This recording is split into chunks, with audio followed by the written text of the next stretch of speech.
So maybe you already know what is meant by opening the channels, or maybe you have no idea.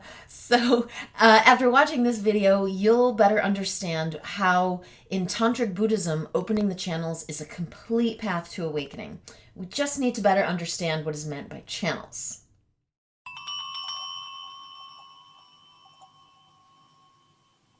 Hi, I'm Farah of Tibetan Healing Movement.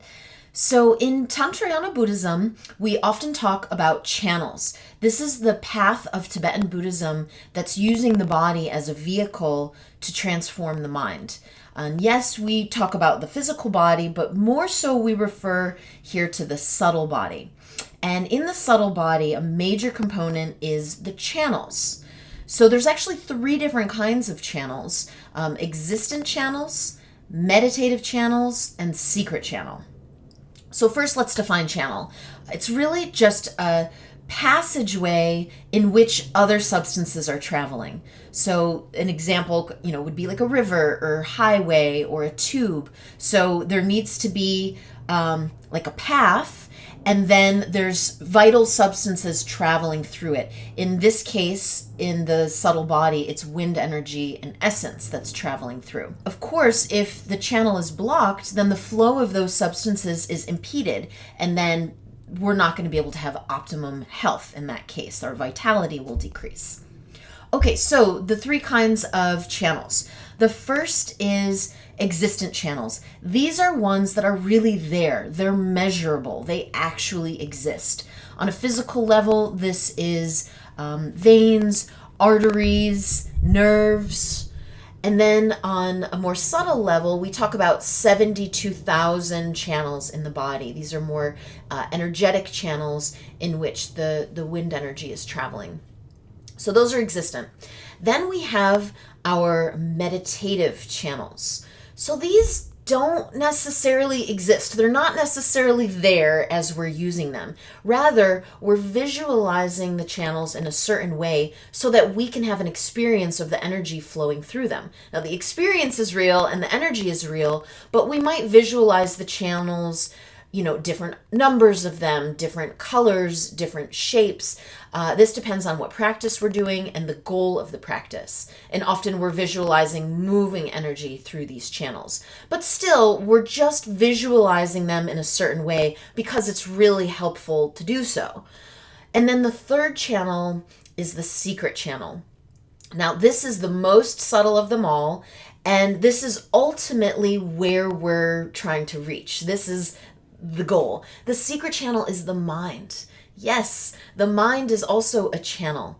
So it can be in varying degrees of closed and opened.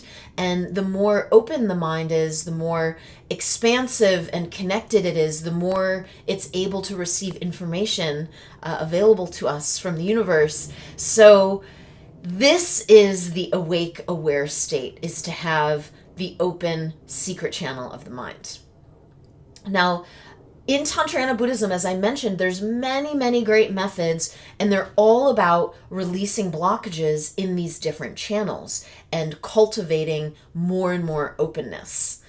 Then, even though all the channels, they are interconnected, we can't completely separate them. When you work on one level, you will have an effect on the other level. But we can talk about what's the entry point, what's the main focus. So there's certain practices that focus a little bit more on the physical side. And I would suggest that it's easier to start with these, to start with the more physical practices and then work your way towards the more subtle practices and build upon the openings that you created. So if you were to start with the physical channels, then practices for that include Lujong and Tokchurd, both of which I teach. Lujong is like Tibetan yoga rooted in Tibetan medicine principles, and Tokchurd is our wisdom sword dance. So those are a little bit more physical and dynamic. Then to work with the meditative channels, we would use practices that are more subtle, such as Tsalung and Tumo. Tsalung is our breath retention combined with movement, and then Tumo is even more subtle. It's our inner fire practice. And then for the secret level, we would work with practices more directly with the mind, which are Rigpa or Mahamudra. So this is where we're just cultivating an experience of the natural state of the mind, which is clearness and spaciousness. I'll explain more about those practices and leave that for another video. My goal for this was just to explain these 3 levels of channels. We have our existent channels, our meditative or visualization channels, and then the secret channel.